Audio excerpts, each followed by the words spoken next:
Hello everyone, welcome back. So today's the day we're going to try and bring car 31 out of a many year hibernation. So had a lot of questions come in about the startup procedure and what's involved. If you guys think they're under the impression you can just hit a starter button and away you go, there's a little bit more to it than that, and we have had a lot of questions wanting to know what the procedure is and what's involved. So I thought I'll just quickly run through with you now the basics before we get into it. So the main thing you want to achieve is to build temperature and pressure in basically throughout the engine.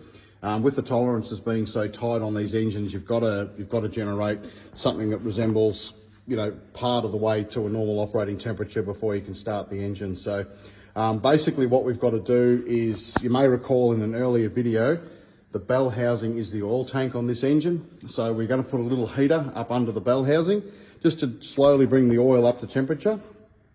And then what we'll do once that's done is we've got to start building oil pressure. Now you'll see here I've got a secondary oil pump drive belt, which you take the oil pump drive belt off the engine, you hook the secondary belt in on the oil pump drive, and then you spin it up with a drill. If I can get that off there. So what that does is generate oil pressure without cranking the engine over. Just spin it up with a drill. It's pretty basic, and that on the dashboard you can tell what your oil pressure is.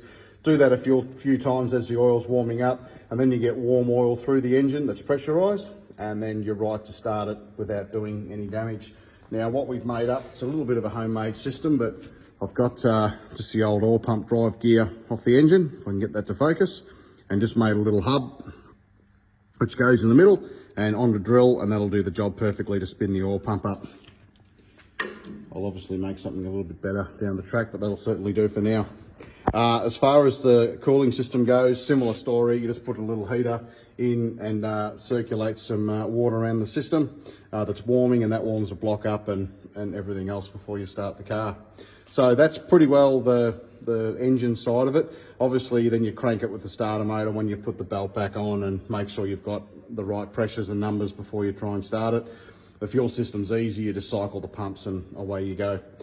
The only other thing that we do is we've put a rim on the back of the car, which will do that up properly. The reason we've done that is if we get the opportunity and the car starts okay, to put it in gear and just check the diff and the gearbox and that for leaks and spin it over with this is on the front obviously, but it's the same on the rear, with your front brake rotor. It slides on that hub, but it doesn't actually secure to the hub. The only thing that locates it are these drive pins. So you've got to have a wheel or a hub or something on there locking the pins in, and do the nut up, which then sandwiches the brake disc onto the hub. If we were to start it and then jump on the brake, the only thing holding it are the drive pins, and it'd obviously shear them and damage them. So we're just going to do that. We might be getting ahead of ourselves a little bit there, but at least if we've got the opportunity to put it in gear and see how it turns over, everything's done up tight and we're not going to have any dramas. So that's the reason for that. Now one thing I'll just quickly show you, just going back to the oil heating on the engine, we obviously on this car put a little heater up under the bell housing. If we come over to FTR3, this car, the oil tank's in the boot, so it's a lot more accessible. If we come to the back here, so you'll see there, that's your oil tank for your engine, which is located in the boot. It actually has, you can see it's got a 240 volt plug on the back of it. It has a coil that wraps around the oil tank.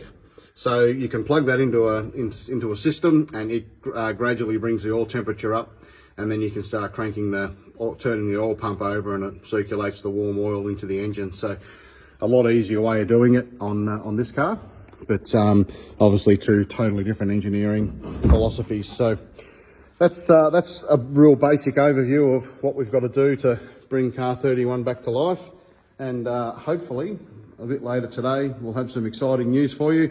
If it doesn't go, if there's issues, we'll obviously share that with you as well.